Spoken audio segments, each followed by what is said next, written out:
Amém? Deus está fazendo coisas. Mateus 16, versículo 6. Quem abriu, diga, eu já estou na sintonia. Amém? Diz assim o versículo 6. E Jesus disse-lhes, adverti e acautelai-vos do fermento dos fariseus e saduceus. Bem, o tema dessa mensagem é óbvio que é o tema do congresso. Diga comigo, a hipocrisia levéa da vida. E eu quero fazer a igreja entender nessa noite 3 camaradas que agiram com hipocrisia e eles tiveram fins drásticos. Como você acompanhou a pastoral, você percebeu que eu fiz questão de dar essa ênfase de que todo hipócrita ele é invejoso. Então eu quero fazer você entender que todo hipócrita é invejoso por algumas questões. Ou seja, a hipocrisia é levéa da vida. E todo hipócrita é invejoso. E por ele ser invejoso, ele vai aos extremos. Ele não mede consequências. Quando nós olhamos para os fariseus, o João falou sobre os fariseus ontem, por isso eu não quero bater nessa tecla. Os fariseus, eles eram uma seita político-religiosa, ou seja, os fariseus eram uma espécie de uma tribo, um bando que existia em Israel. Eles eram judeus e eles eram fiéis na observância da Torá. Então todo fariseu, ele buscava seguir a Torá. Diga quando pergunte para mim assim, o que é a Torá, pastor? Amém? A Torá para os judeus é o Velho Testamento, ok? Só que o Velho Testamento deles tem os mesmos livros que o nosso, mas a divisão é diferente, porque a nossa Bíblia é pela edição Septuaginta, não é isso? E nós sabemos que a nossa Bíblia ela tem 5 divisões, né? Pentateuco, livros históricos, livros poéticos, profetas maiores e profetas menores. É assim que se divide o Antigo Testamento na nossa Bíblia, edição Septuaginta. Só que o Antigo Testamento dos judeus, que é o mesmo que o nosso, mas eles chamam de Torá, tem uma divisão diferente. Qual é a divisão? Leis, escritos e profetas. Então os fariseus, eles eram religiosos, ou seja, eles seguiam piamente a Torá. Mas na realidade, eles não seguiam piamente a Torá. Eles tinham um discurso de que eram observadores da Torá, mas de vez em quando eles desviavam o seu olhar da Torá quando a Torá lhes confrontasse. Amém? E o Senhor também advertiu os saduceus. Os saduceus também eram uma equipe político-religiosa. Por que eles eram religiosos e políticos? Porque eles tinham influência de decisões na cidade. Então por isso que eles eram políticos. E como João falou, os saduceus, eles eram observadores da Torá. Só que os saduceus, eles não acreditavam em ressurreição. E os saduceus, eles acreditavam somente em Jeová. Eles acreditavam que no mundo espiritual só existe Jeová. Então esse negócio que existe diabo, capeta, anjo, seres espirituais, os saduceus não acreditam assim. Então quando nós olhamos para os fariseus e para os escribas e para os saduceus, eles eram hipócritas, porque o discurso deles não era alinhado com a sua prática. Mas pastor, se a gente passar o pente fino, todos nós em algum momento escapamos. Todos nós em algum momento dizemos estar nisso, quando de verdade estamos naquilo. Quer ver um momento que às vezes a gente peca? Aleluia! Alguém pergunta para você assim, alguém de repente pergunta, Mateus me pergunta assim, pastor, o senhor me ama? Aleluia! Aí a gente faz aquela política da boa vizinhança, né? Eu te amo. E às vezes nem ama. Então viu como é que nós muitas das vezes também pecamos? Mas pastor, se a hipocrisia em alguma instância faz parte da minha vida, O que eu preciso fazer? Me manter aliançado com a hipocrisia? Não. Eu preciso ter uma ruptura com a hipocrisia. Eu preciso viver a verdade, ainda que a verdade me custe. Quem está comigo, diga graças a Deus. Então, quando eu digo que a hipocrisia, ela tende a estragar a vida, porque, por exemplo, enquanto você é hipócrita, e as pessoas que fazem parte do seu relacionamento não sabem que você é hipócrita, a vida vai fluindo. A vida vai fluindo.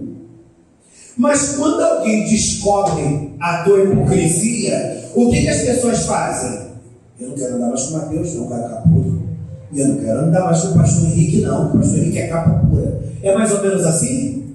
Então por que a hipocrisia estraga a vida? Porque a hipocrisia tende a macular os nossos relacionamentos. E por mais que a gente bata no peito e a gente diga, eu me basto. Amém? Eu tenho uma frase que eu digo, né? Eu posso contar com qualquer pessoa. Eu sei que existem várias pessoas para me ajudar, mas eu conto mais comigo mesmo. O que eu estou querendo dizer com isso? Que eu não conto com as pessoas. Claro que eu conto com as pessoas, e a ajuda das pessoas é demasiadamente importante. Mas eu não posso viver a minha vida contando o tempo todo com as pessoas. Porque, por exemplo, o dia que Beltrano virar a casaca e não quiser te ajudar mais, o mundo acabou para você?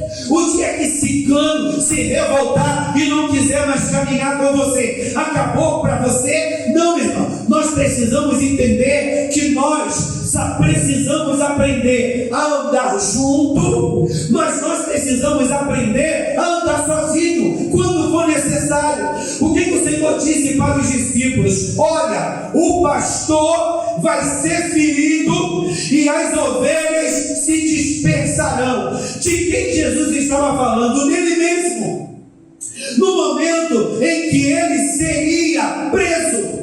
Quando Jesus foi preso, o que aconteceu? Todo mundo abandonou Jesus, até Pedro. Porque Pedro disse, Senhor, eu não vou te abandonar nunca. E o que o Senhor diz? Não, antes que o galo cante 3 vezes, né? Tu vai me negar. E o que aconteceu? O bonde ralou. Jesus ficou sozinho. Aí o que Jesus ia fazer? Ai, eu estou deprimido. Ai, ninguém me ajuda. Pai, me leva de novo para a glória, porque aqui está difícil. Jesus fez isso? Não, ele cumpriu a sua missão. Então nós precisamos entender que andar junto é muito importante. Mas às vezes Deus vai permitir que você ande sozinho. É aquele momento que você está no meio de todo mundo, mas você se sente sozinho. Mas aí, quando você não é uma pessoa bem resolvida, você fica revoltado. Ah, Jesus me deixou na mão na hora que eu mais precisei. Ah, agora estão precisando de mim. Agora não vou, não, meu irmão. Nós precisamos ser superiores. Superiores não no sentido de se sentir melhor do que todo mundo, mas entender que eu não posso agir da mesma maneira que agiram comigo. Quando Pedro nega Jesus e depois ele se arrepende, o que Jesus faz com Pedro? Meu trevudo, agora tu se arrependeu, vai para lá, capeta, que eu não te quero mais. Foi isso que Jesus fez? Não, Jesus deu a ele uma nova oportunidade. Então eu quero fazer você entender aqui 3 personagens que agiram nesse limiar da hipocrisia, e eles foram aos extremos, ok? O tema é a hipocrisia leva da vida. Todo hipócrita é invejoso por isso. O hipócrita, se ele tiver que matar, ele mata. Abra sua Bíblia em Gênesis, rapidinho. Gênesis capítulo 4, rapidinho. Abra lá, meu príncipe, é um papo. Gênesis capítulo 4, vamos correr um pouquinho aqui. Louvado seja o nome do Senhor. Gênesis capítulo 4, do versículo 2 em diante, diz assim: E teve mais a seu irmão Abel, e Abel foi pastor de ovelhas, e Caim foi lavrador da terra. E aconteceu ao cabo de dias, que Caim trouxe o fruto da terra, uma oferta ao Senhor. E Abel também trouxe dos primogênitos das suas ovelhas e da sua gordura, e atentou o Senhor para Abel e para a sua oferta, mas para Caim e para a sua oferta não atentou. E irou-se Caim fortemente e descaiu-lhe o semblante. Quando a gente olha para a vida de Abel e Caim, ambos eram filhos de Adão, ambos receberam o mesmo ensinamento. Mas o que a gente percebe nessa palavra? Que Abel, ele introjetou esse ensinamento e ele decidiu colocar esse ensinamento em prática. Caim não. Porque o que acontece? Caim era aquele que lavrava a terra e Abel era aquele que era pastor de ovelhas. Aí chega o momento deles ofertarem. O que Abel faz? Ele pega o melhor das suas ovelhas, a primícia, e ele entrega como oferta ao Senhor. O que Caim faz como lavrador da terra? Ele pega lá o fruto, provavelmente o melhor fruto, e ele entrega ao Senhor aquela oferta. Pastor, eu não consegui perceber diferença nenhuma da oferta de Abel para a oferta de Caim. Tem uma diferença. Abel entregou a primícia. Caim entregou apenas uma boa oferta. E quando o Senhor chega para eles, o Senhor deixa bem claro: eu recebi a oferta de Abel e a oferta de Caim eu não recebi. Irmãos, o que Abel tinha a ver com o fato de Deus ter rejeitado a oferta de Caim? Abel tinha alguma coisa a ver? Não. Abel não tinha culpa nenhuma. Mas aí Caim é tomado por uma inveja, porque todo hipócrita ele é egoísta. Todo hipócrita ele tem dificuldade para reconhecer o seu erro. Todo hipócrita ele tem uma facilidade para enxergar o erro dos outros, mas ele tem uma dificuldade para se dar conta das suas limitações. Qual deveria ter sido a postura de Caim? Epa, se Deus não recebeu alguma oferta, a minha oferta tem alguma coisa errada na minha oferta, eu vou me arrepender. Ele se portou dessa maneira? Não, ele se revoltou contra Abel. Você sabia que isso acontece na igreja? O irmão está prosperando e fica com raiva do irmão. Meu vizinho está vencendo, eu fico com raiva do meu vizinho. Às vezes isso acontece dentro da igreja. O meu irmão está prosperando, aí eu estou com raiva do meu irmão. Aí o que Caim vai lá e faz? Ele mata Abel. Quando ele mata Abel, o que ele está querendo dizer? Eu não suporto olhar para o que Abel representa. E o que Abel representava na vida de Caim? Alguém que foi aprovado. Por que às vezes o hipócrita ele tem muito esse discurso do faz de conta? Porque o hipócrita ele é meio pavão. Quando a gente olha para o pavão, quando ele abre aquela cauda dele, o que a gente percebe no pavão? Uma beleza esplendorosa. Mas se você olhar para o pavão da cabeça, planta dos pés, e não focar apenas naquelas penas, você vai ver que o pavão tem uma cara feia e tem um pé feio.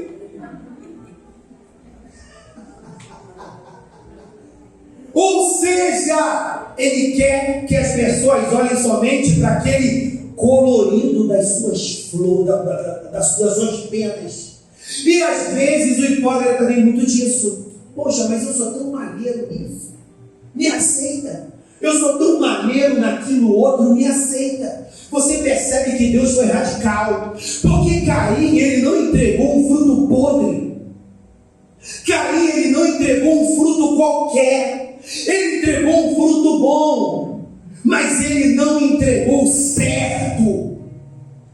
Então, na realidade, você precisa entender que Deus é um Deus de princípios. Não adianta você ter uma fala bonita, não adianta você ter uma oferta maneira, não adianta você ser muito talentoso, porque Deus não está nem aí para isso. Deus está interessado em que você faça aquilo que Ele está está te pedindo. E Caim não suportou olhar para Abel e ver a aprovação de Abel e a sua reprovação, e por isso ele matou. O hipócrita, ele difama. O hipócrita, ele difama, porque é mais ou menos assim, ele quer depreciar as pessoas. Então nessa noite, Deus quer abrir os seus olhos para fazer você perceber que se você tem algum ranço, algum resquício desse tipo de comportamento, tem hipocrisia na tua vida, e Deus quer arrancar essa hipocrisia da tua vida e da minha vida nessa noite, em nome de Jesus Cristo. Se tem uma coisa que a gente entende quando a gente faz psicologia e que a gente começa a entender a psique do homem, daqui a Tatiane, que estuda psicologia e provavelmente sabe disso muito bem. Quando a gente começa a estudar a psique do indivíduo, a gente começa a perceber que as pessoas, elas tendem a adoecer e a enlouquecer, porque elas deixam de olhar para dentro e elas olham muito para fora. E elas olham muito para fora, e elas começam a comparar a sua vida com a vida dos outros.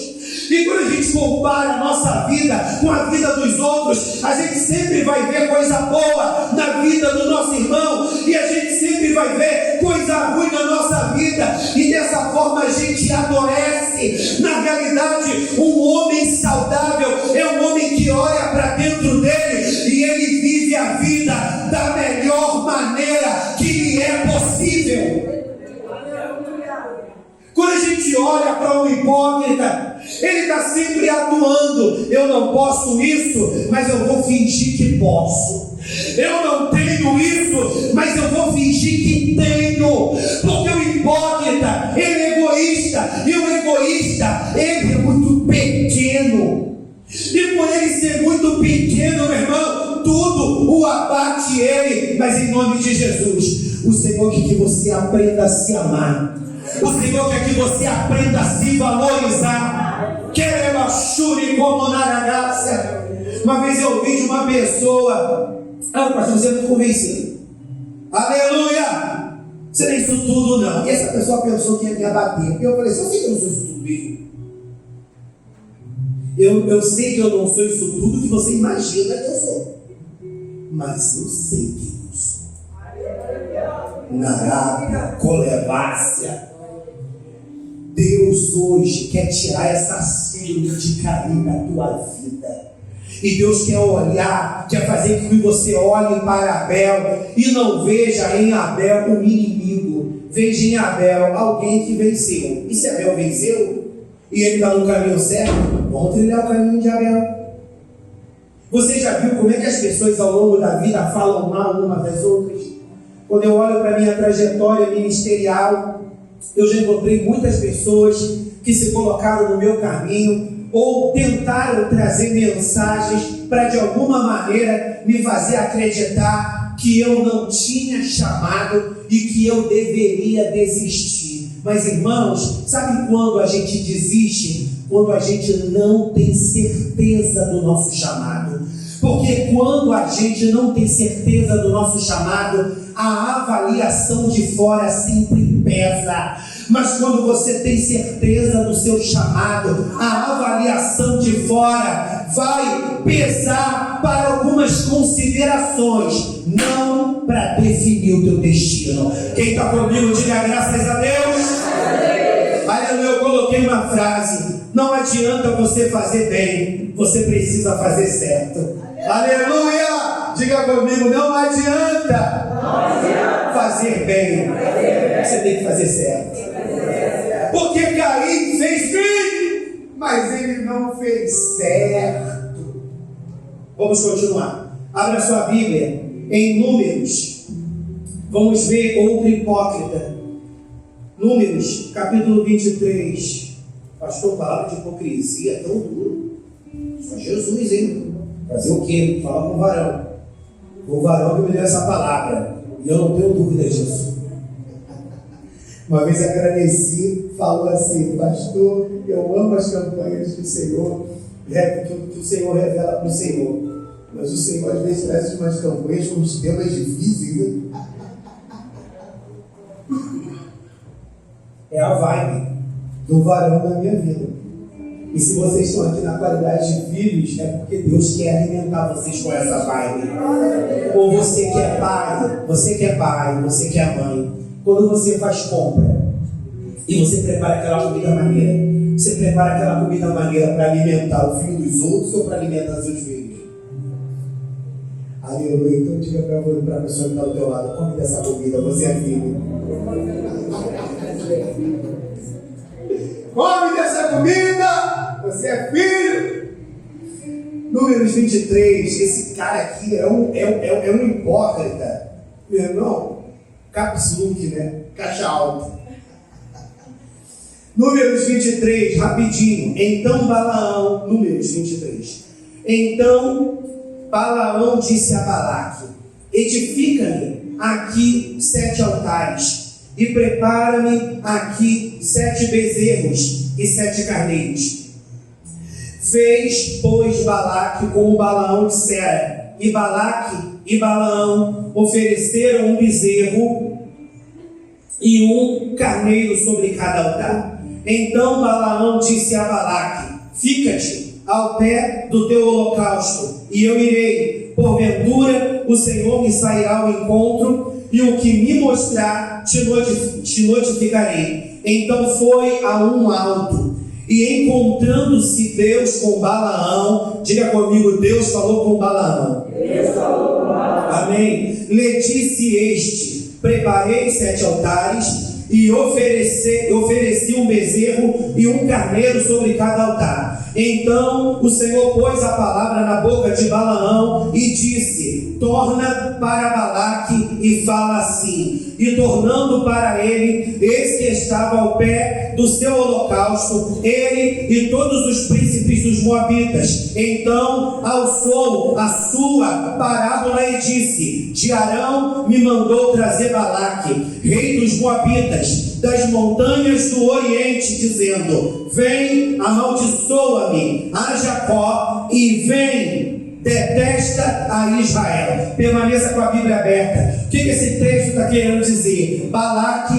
era rei dos Moabitas, e Balaque faz uma proposta para Balaão. Balaão não era um falso profeta. Balaão era um profeta de Deus, alguém que Deus havia separado para ser profeta. Só que Balaão, ele era um camarada muito ambicioso. E Balaque chega para Balaão e faz uma proposta para Balaão: cara, eu quero tomar posse dos israelitas, eu quero tirar os israelitas do meu caminho, mas para que eu consiga tirar os israelitas do meu caminho, você precisa amaldiçoar. Na qualidade de profeta, Balaão, você precisa amaldiçoar os israelitas, porque eles tropeçarão e eles perecerão. Aí Balaque disse para Balaão: eu vou te dar muito dinheiro. O que Balaão fez? Não pensou 2 vezes. Balaão diz: estou dentro, é dinheiro, estou dentro. Aí Balaão diz para Balaque: olha, prepara alguns animais para a gente sacrificar, e eu vou sacrificar. Aí Balaão vai sacrificar. E o que Balaão esperava? Balaão esperava que Deus fizesse qualquer coisa, menos fosse contra a palavra que ele liberaria. E a Bíblia diz que quando Deus se revela, vou falar com as minhas palavras, quando Deus se revela para Balaão, ele não consegue, Rafael, amaldiçoar o povo de Israel. Diz a Bíblia que ao invés dele Deus toma, olha que coisa louca, Deus toma, Silene, os lábios de Balaão, e ao invés de Balaão conseguir, Vera, meu irmão, Deus deve ter colocado uma câimbra na boca de Balaão, meu irmão. Deus deve ter colocado uma câimbra na boca dele, que alguma coisa Deus fez, porque Balaão, ele queria amaldiçoar.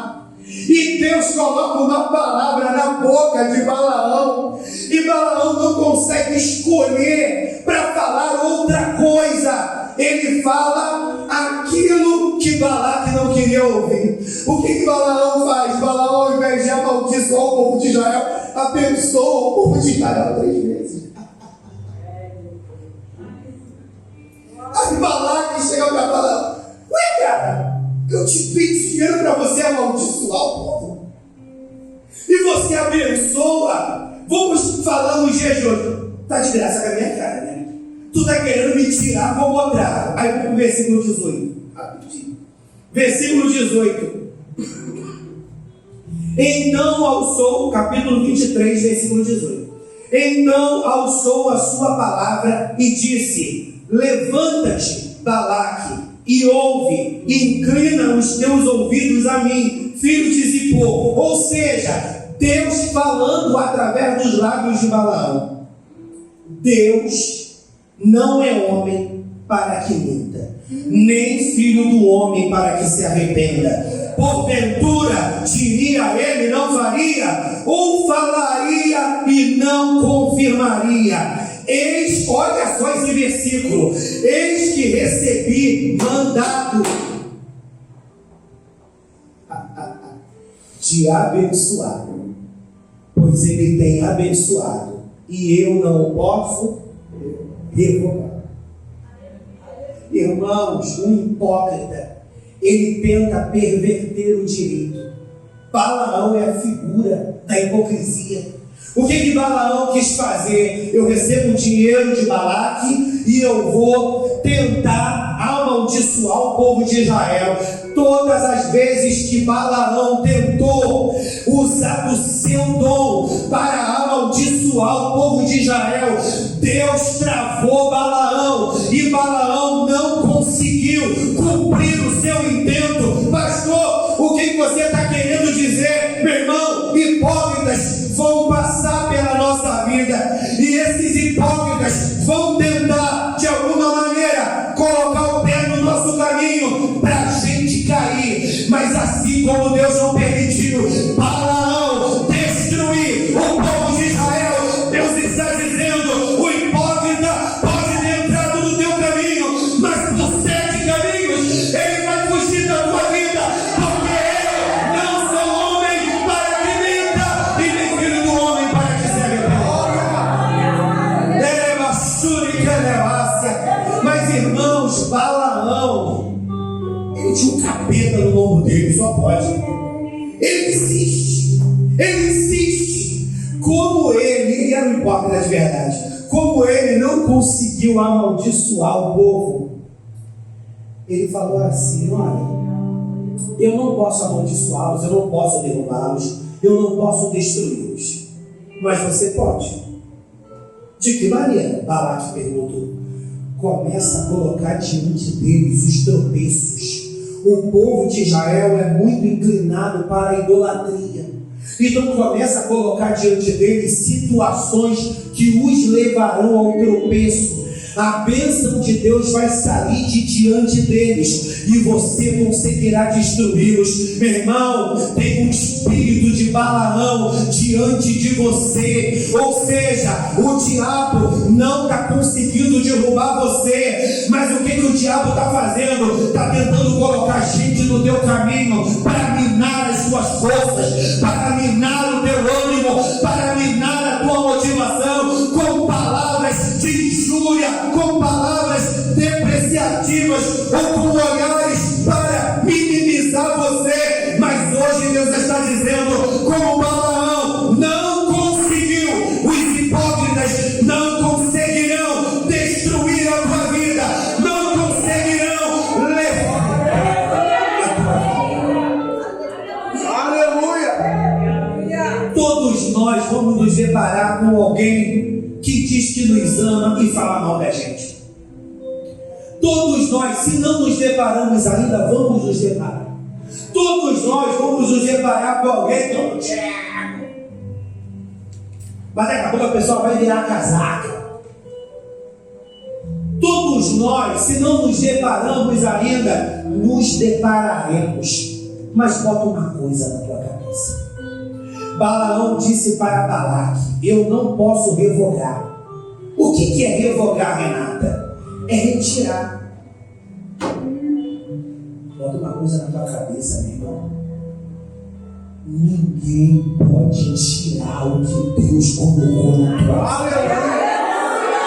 Ninguém pode tirar o que Deus colocou na tua vida. Meu irmão, podem tentar travar você. Quando a gente olha para a igreja em Jerusalém, a igreja foi perseguida e eles foram para as casas, eles se isolaram nas praças, eles foram para cidades distantes, mas aquele povo que era comprometido com Deus, eles continuaram adorando. Bota uma coisa na tua cabeça: você vai sofrer algumas decepções, e as decepções, elas fazem parte da tua vida, A decepção, ela pode mexer no seu emocional, mas a decepção não tem poder para tirar a bênção de Deus sobre a tua vida. E quando a bênção de Deus está na nossa vida, o mal que os hipócritas intentam contra a gente, Deus transforma em bênção. Então saia desse mimimi. Ninguém me ajuda, ninguém me apoia, ninguém me reconhece, todos estão me abandonando, mas Deus está contigo, e essa bênção não pode ser revogada. Olha, Shuri como Laragaça, eleva Shuri Candaraia. Alguém pode dizer para você: você não é mais pastor. Alguém pode dizer para você: você não tem chamado. Alguém pode dizer para você: você não presta para nada. Meu irmão, ninguém pode revogar a bênção sobre a tua vida. Tem uma bênção sobre a tua vida. Se você está de pé até o dia de hoje, não é porque você é bonitinho, não é porque você é engraçadinho, não é porque você é talentosinho, não, meu irmão. Tu está de pé até o dia de hoje, entre trancos e barrancos, entre idas e vindas. Você está de pé porque Satanás tentou revogar a bênção, mas ele entendeu que não tem poder para isso. Na Arábia, Caim matou Abel. Abel perdeu a vida, mas não perdeu a aprovação de Deus. Aleluia! Balaão tentou perverter o direito, só que Deus é direito. Então ele tentou revogar, perverter, mas Deus não permitiu que aquele intento prevalecesse. Eu sempre digo, eu dizia isso muito no início do meu ministério. Eu quase não falo mais isso, mas eu falava muito isso. Meu irmão, você pode até não gostar de mim. Eu falava muito isso quando eu era mais novato, porque quando eu era mais novato, a gente recebia mais rejeição, né? Quando a gente vai ficando mais velho, a gente vai aprendendo a lidar com rejeição. Mas quando a gente é novato, a gente enfrenta muita rejeição. Não é que eu não enfrento hoje não, mas hoje eu estou nem para essa rejeição. Mas quando eu enfrentava muita rejeição, aleluia, eu tinha muito hábito de falar isso às vezes, quando estava quente. Meu irmão, você pode não gostar de mim, você pode não rir com a minha cara, você pode não gostar do meu jeito. De repente hoje, não. Mas em algum momento você vai ter que dizer: eu não vou com a cara daquele nego, cara, mas Deus é na vida dele. Meu irmão, podem até não gostar de você. De repente tem aquelas patotinhas que conspiram contra você, mas em algum momento essa patotinha vai ter que se erguer. Eu não vou com a cara daquele nojento não, mas Deus é na vida dele. Sabe por quê, meu irmão? Porque ninguém pode revogar a bênção que está na sua vida. Só existe uma pessoa que pode revogar a bênção que está na sua vida: você mesmo. Quando você diz: eu desisto. Quando você diz: eu desisto, e você sai da posição, você está revogando a bênção. Porque a bênção, Josiane, é um posicionamento. A bênção, ela está aqui. Quer levar-se? Se você vem ataque do inferno para te tirar dessa posição, mas você não sai, a bênção continua sobre você. Agora, se você, por não aguentar a pressão, sai dessa posição e vai para essa posição, você está revogando o que é de Deus para a tua vida. Por isso que Deus fala que crente tem que ser como a palmeira. Porque a palmeira é uma árvore de raízes profundas. Ela baila para cá, ela baila para lá, ela baila para colar, mas ela não quebra, porque ela tem raízes profundas.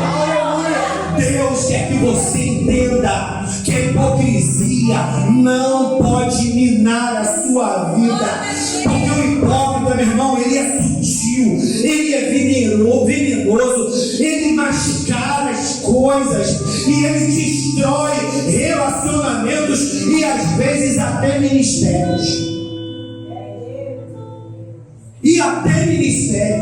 Às vezes ele destrói, mas ele destrói ministérios quando esse ministério não tem raiz profunda. Porque quando a gente não tem raiz profunda, a gente se deixa levar por qualquer vez de doutrina. Falaram isso? Eu sou isso. Falaram aquilo? Eu sou aquilo. Falaram aquilo outro? Eu sou aquilo outro. E ele fica, meu irmão, numa bagunça mental. Meu irmão, joga esse lixo do inferno fora e saia daqui entendendo: esse lixo vai deixar de levedar minha vida a partir de hoje, e eu vou me posicionar, porque tem uma bênção, e essa bênção Deus não revogou, essa bênção está na minha vida. E para a gente fechar, vamos para um outro camarada. Abra sua Bíblia, Marcos. Glória a Deus, Marcos. Estou sendo bem prático. Marcos capítulo 14. Então todo hipócrita é invejoso, por isso ele mata como Caim, por isso ele perverte o direito como Balaão. E a gente vai falar de um outro hipócrita. Marcos capítulo 14. Meu irmão, esse cara aqui, louvado seja o nome do Senhor. Glória a Deus. Se a gente se deixar levar pela carne, esse aqui merecia uma coça. Vamos lá, Marcos capítulo 14, versículo 10.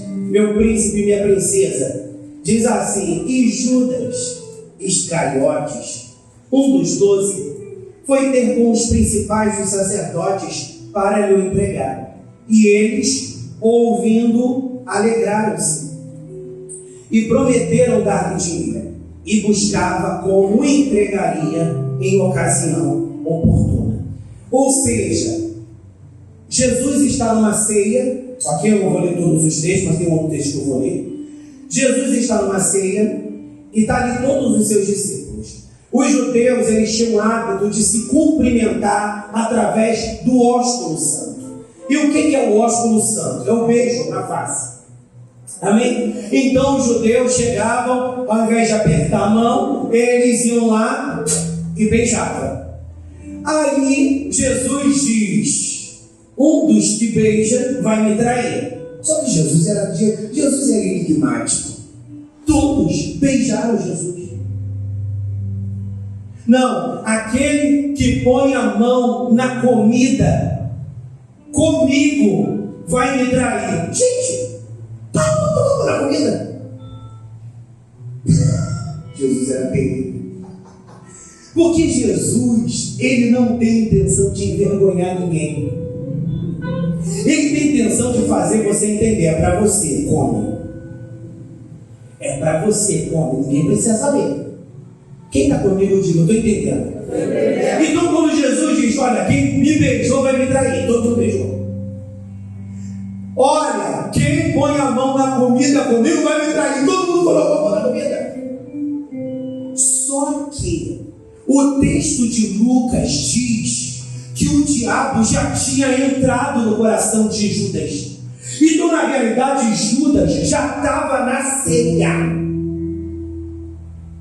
com a aliança feita com os inimigos. Então, na realidade, Judas sabia que Jesus estava falando dele. E olha como é que Judas é um hipócrita. Ele comeu, bebeu, sorriu, beijou Jesus. De repente tiraram um selfie e postaram no stories. Mas olha como é que Jesus é de uma evolução. Jesus mudou com Judas? Não. Jesus fez cara de paisagem. Jesus fez cara. Jesus ele é um terapeuta por excelência. Jesus, ele faz cara de paisagem. A gente não tem esse equilíbrio, não. Eu estou buscando esse equilíbrio. não tenho muito desequilíbrio, não. Estou com raiva mesmo. Fala comigo, não, hein? Aleluia! Mas olha como é que Jesus é equilibrado. Jesus sabia que o cara estava com um demônio no corpo. Jesus sabia que o cara iria traí-lo. E Jesus ainda deixa ele comer. Ah, meu irmão, para você ver como é que a gente precisa de tratamento. Eu ia dizer na hora: ó, o traíra pode sair. Judas pode sair. Ah, meu irmão, eu não acredito que você faria diferente. Ou você sabe que tem alguém que está conspirando contra a tua vida, você vai chamar ela para comer bacalhau, uma bacalhauada em casa? Só se você também for um judinha, né? Lembra que cobra se relaciona com cobra? Amém? Só se você for uma cobrinha também, porque eles chamam ele para comer na tua casa, aí fica assim: joga veneno de lá, joga veneno de cá, joga veneno de lá, joga veneno de cá. Do contrário, meu irmão, do que a distância da cobra. Mas na realidade, Jesus estava querendo dar uma oportunidade para Judas reparar o seu erro. Vamos lá, Lucas capítulo 22, rapidinho para a gente fechar. Lucas 22, dorme não. Lucas 22, versículo 3 ao 6, olha o que diz aqui. Entrou porém, olha o que Jesus diz. Entrou, Lucas 22, versículos 3 ao 6. Entrou, porém, Satanás em Judas, que tinha por sobrenome Iscariotes, o qual era do número dos 12. E foi e falou com os principais dos sacerdotes, com os capitães, e como lhe entregaria, os quais se alegraram e convieram em lhe dar dinheiro. E ele concordou. Diga comigo, Judas concordou em trair Jesus.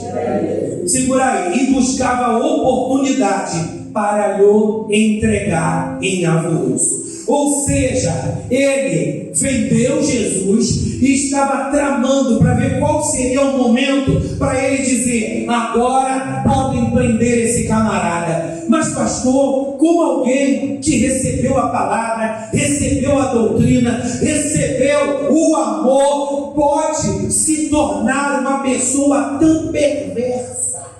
Aí alguém diz: ah, pastor, Judas já era ruim de natureza. E você? E você? Era bom. Meu irmão, tu também era raça ruim. Tu também era raça ruim. Porque a gente tem muito disso, né? Ah, não, o senhor não era raça ruim. Não, eu era maneirinho. Meu irmão, você era maneirinho em algumas coisas. Porque todo mundo tem um lado bom. Mas todo mundo tem um lado trevudo. Ah, não, ele quase não fala. Ah, mas tem as trevas na vida dele. Porque a gente é de uma sociedade hipócrita. Então a pessoa mais espalhafatosa, ela é vista como o diabo. Aquele mansinho. Aquela mansinha é uma doçura. Quando a gente vai ver os filmes dos psicopatas, como é que o psicopata é? Que nem eu, desequilibrado? Meu irmão, o psicopata, ele é de um equilíbrio. Ele é de um equilíbrio, irmão. Ele te mata. Bem bom ali. Ele te mata e depois vai jantar. Desequilibrado não, fala demais, vai chorar depois. Eu sou assim, eu sou desequilibrado. Aleluia! Jesus, falei demais. Meu ver, perdoa. Ou seja, Judas, ele é de uma perversidade muito grande. Jesus foi preso. Quando Jesus é preso, e aquele alvoroço se instaura, e Judas se dá conta do nível de perversidade, de maldade que ele fez. Porque se Jesus tivesse sido, não se justificasse, mas a nossa lei de homens, maluce, se Jesus tivesse sido uma peste na vida de Judas, de repente, humanamente falando, até justificável. Foi peste comigo, você peste contigo também. Só que Jesus foi bênção na vida de Judas. E mesmo assim, Diego, Judas traiu Jesus. Quando Judas vê aquele alvoroço todo, Jesus sendo preso, apanhando, aquela doideira toda, a ficha de Judas cai. Cara, que besteira que eu fiz. Então, para você ver como é que ele não era de todo ruim. Que besteira que eu fiz. Aí ele tenta ir lá para desfazer o acordo. Mas já era tarde demais. Sabe o que a gente precisa aprender, meu irmão? Que todo hipócrita é invejoso. E ele tenta enganar para receber o que deseja. Mas de repente, o que você acabou recebendo, você se deu conta, cara, não valia. Por que eu traio? Aí ele tenta ir lá voltar atrás, mas de repente é tarde demais. Se você hoje está aqui como Judas, o Senhor está querendo fazer você entender, acorda. Porque talvez, quando você acordar, pode ser tarde demais. Existem pessoas que elas alobram no trabalho, e o trabalho é uma bênção na vida dela. Aí perde o emprego. Meu Deus, me dá uma nova oportunidade. Você teve durante todo o tempo que você trabalhou lá, mas você não soube aproveitar a oportunidade. Então que você nessa noite não trilhe o caminho de Judas. Se coloque de pé. Pode ir para frente, Riane, juntamente com o louvor da igreja. Vamos fazer uma mistura gospel. Eu quero nessa noite te convidar a tomar uma posição. Eu tenho certeza que por mais dura que essa palavra seja, eu tenho certeza que essa palavra não é para quem não veio para o culto hoje, em razão dessa doideira aí de pandemia. Essa palavra é para mim despertar. E é para ti despertar. O que a gente aprendeu? Que o hipócrita é como cera na Arábia. Mas pastor, o senhor não conhece a minha versão, eu sou vítima. Pastor, o senhor não conhece a minha versão, eu sou vítima. De repente você até seja vítima em algumas coisas, não em tudo. De repente eu até seja vítima de verdade em algumas coisas, mas não em tudo. Pedro, ele foi alguém que passou perto da hipocrisia, mas ele entendeu: epa, não quero isso para a minha vida não. Ele passou perto da hipocrisia e ele se convenceu: não é isso que eu quero para a minha vida não.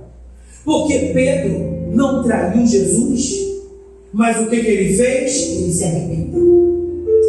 De repente hoje é o momento de você se convencer: não, eu não posso ser o do contra aqui no Ministério Anatote. Eu não posso ser o do contra aqui no Ministério Anatote. O Ministério Anatote está caminhando numa direção e eu estou fazendo força para caminhar numa outra direção. Não, eu não quero ser do contra. Eu quero entrar na sintonia. Porque dentro de toda a igreja tem Caim e dentro de toda a igreja tem Abel. Abel é o que entende a visão e se compromete com a visão, mesmo que a visão lhe custe a vida. E Caim é aquele tipo de ovelha que ele ouviu a visão, mas ele quer dar uma melhorada na visão. Não é bem assim não, pastor. Vamos colocar umas pimentinhas aí. Vamos colocar umas frutinhas aí. Não, irmão. Você não pode agir dessa maneira. Quem está entendendo diz amém. Amém. Então feche os seus olhos e comece a orar. Porque se tiver hipocrisia na tua vida, tem que sair hoje. Feche os seus olhos e comece a clamar. No birebaxé, elevarai-o como na graça. Eu quero aqui na frente Todo mundo que é do ministério aqui da Anatote está aqui hoje. Eu quero todo mundo aqui no público. Pastor, presbítero, diácono, líder de alguma coisa. Você que tem um lugar estratégico aqui no ministério. Pode vir também, secretário. Eu quero todo mundo aqui no público. Na Arábia, eleva a chule que elevácia. Outra pessoa assume lá a portaria. Apesar que quem está na portaria pode permanecer. Eminará a chule que elevácia. Isso aí. Louvado seja Deus. Pode vir. Aleluia. Pastor, está muito colado. Esse é o coronavírus. Pode subir aqui. Nós vamos orar nessa noite. Porque a hipocrisia estraga. Segura só um pouquinho. A hipocrisia estraga, mas a sinceridade nos une mais. A sinceridade ajunta. Lembra? O vaso, quando ele tinha defeito, o falso ia lá e colocava uma cera. Mas aquele que era autêntico não era hipócrita. Quando a obra não saiu perfeita, ele quebrava e fazia tudo de novo. Todos nós aqui na frente, em algum momento já erramos, talvez uns com os outros, talvez com a visão da igreja, mas a gente não pode ser Caim, a gente tem que ser Abel. A gente não pode ser Caim, a gente tem que ser Abel. Pô, pastor, mas eu vou morrer. Essa morte é uma morte metafórica. É uma morte para a sua própria vontade. Então você hoje não vai ser o Caim que mata. Você vai ser o Abel que faz o certo. Aleluia, Jesus. Você não vai ser o Balaão no Minaragácia, que por causa da ganância, da ambição e do desejo de chegar sei lá aonde, você vai perverter o direito. Não, você não vai perverter o direito. Porque você não vai conseguir tomar posse daquilo que não é seu. O Senhor não vai revogar a bênção. Então você não vai seguir o caminho de Balaão. Você não vai seguir o caminho de Judas. A gente não tem muito a cultura do ósculo santo, mas é o aperto de mão, é o abraço, às vezes é o beijo na cabeça, às vezes é o pai, eu te amo, pastor, eu te amo, mãe, eu te amo, nós estamos juntos. Mas não é junto e vendendo algum dos irmãos aqui. Vendendo a igreja. Quem dá mais? Narabachuri Carabácia. Quem dá mais? Quem dá mais eu vou. Ah, pastor, me ofereceram 30 moedas. Veja essa pobreza de 15 moedas. Não está rolando não, hein? Estou pulando fora. Judas se arrependeu. Aleluia. Só que foi tarde demais. E ele foi tomado por um remorso tão grande que ele não conseguiu forças emocionais. Porque o diabo é assim, meu irmão. Ele cola em você, te usa para você fazer besteira, depois ele sai do teu lombo e te deixa sozinho na furada. Resolve aí, bobão. O que aconteceu com Judas? O evangelista do livro de Lucas diz que o diabo entrou nele. E o Senhor disse: cara, quem me beijou vai me trair.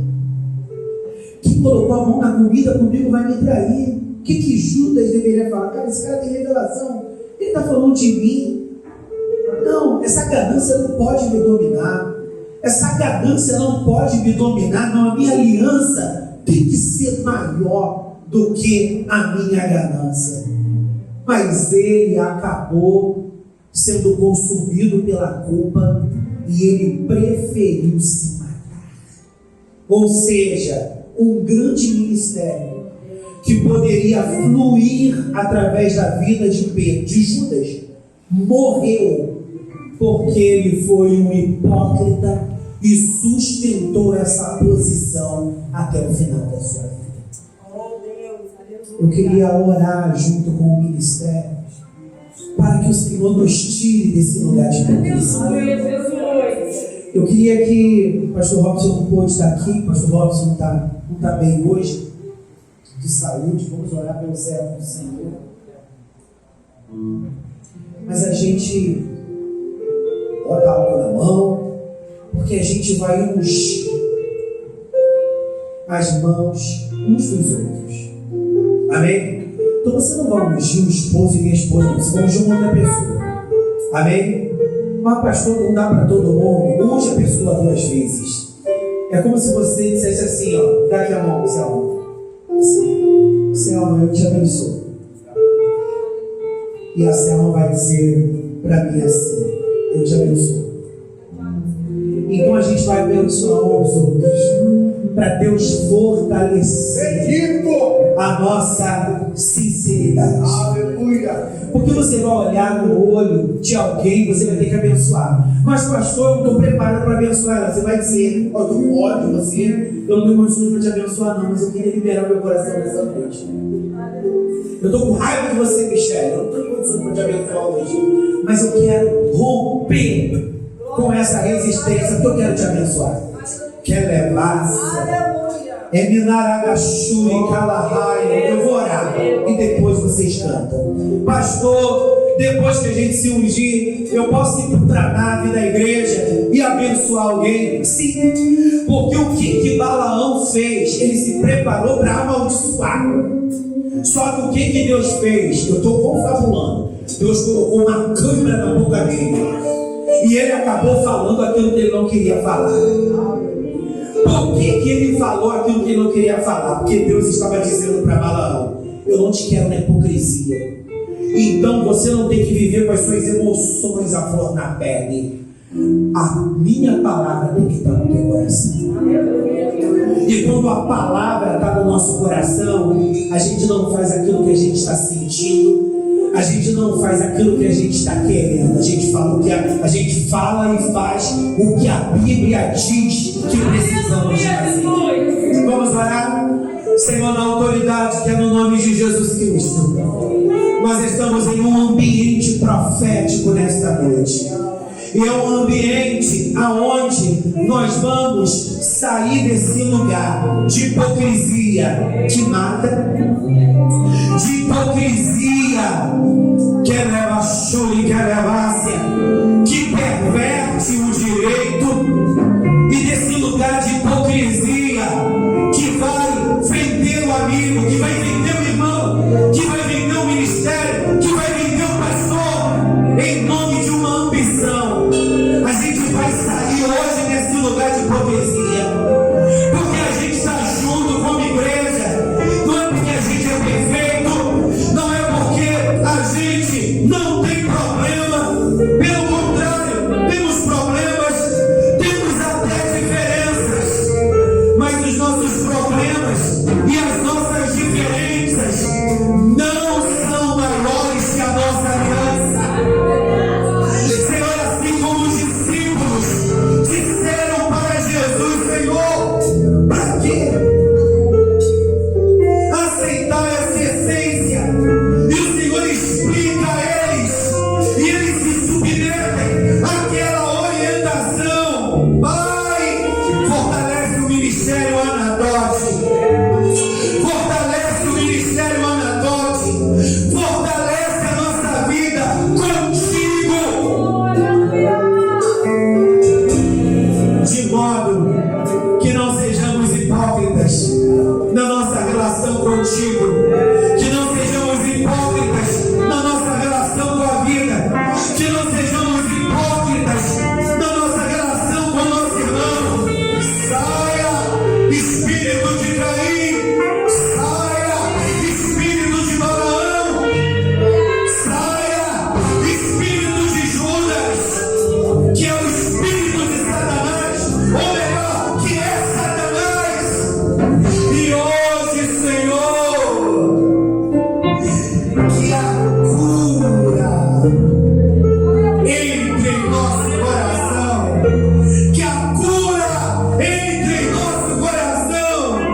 e que a vida desse ministério seja mais plena a partir de hoje. Nós reconhecemos tudo que o Senhor está fazendo nesse ministério, todo o crescimento que o Senhor está trazendo nesse ministério, mas eu sei que tem mais, eu sei que tem mais, eu sei que tem mais, mas para a água jorrar, a morte que há na panela tem que ser removida, a morte que há na panela tem que ser removida.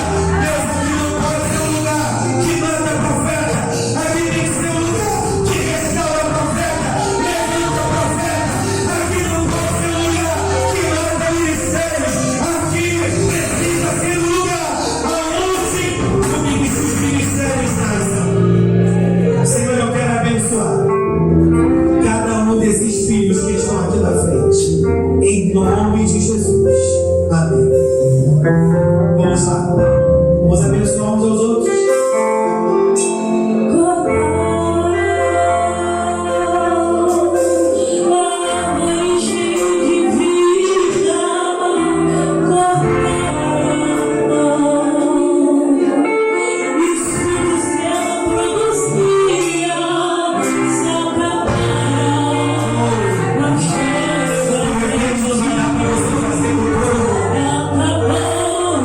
Acabou.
faz parte dessa igreja.